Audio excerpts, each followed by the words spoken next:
Here we go again. So many flags, 146 of them, all lined up in rows on Sopot beach. What's going on? Well, it's Flag Day. Following on from last year's colourful and we think unique day when 86 different country flags were displayed on the sand, this year the 60 newly added ones created an even bigger show. And why did we again spend hours collecting flags from all around the world and then lay them on the beach and take pictures and videos too?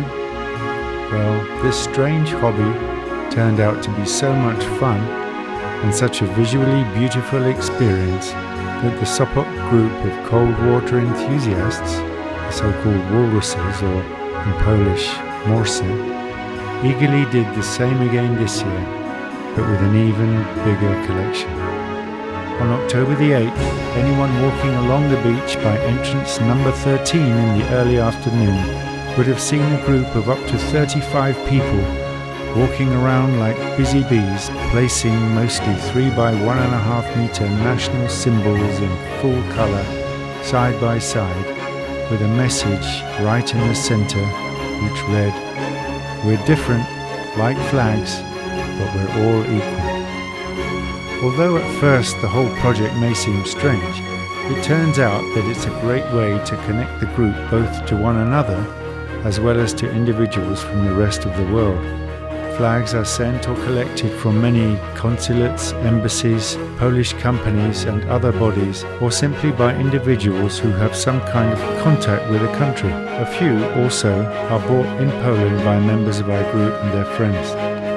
Our group is already made up of people of different nationalities. As well as Poles, we have, for example, members from Colombia, Switzerland, Germany, USA, Sweden, Slovakia, England, and now even the Basque region of Spain. Although it sounds like a simple activity, the beach poses its own challenges.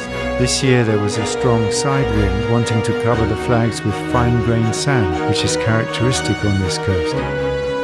Luckily, this possibility was foreseen, and helpers had found and sharpened 10 centimetre long wooden sticks, which secured the flags in position. If you watch both videos, you will see they look quite different. The first one in 2022, attempting to have the flags in as realistic a geographical relationship as possible, whereas this year they were planned to line up in alphabetical order. The reality, however, of trying to coordinate so many enthusiastic volunteers and managing so much material was that the order ended up being quite random. Project coordinator Krzysztof is already looking forward to next year's event, when his hope is to include all of the world's official flags.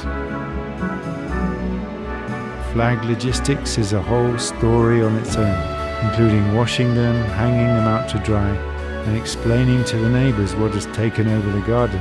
And because he likes each flag to be looking its best, next year Krzysztof will have to be ready for a lot of ironing.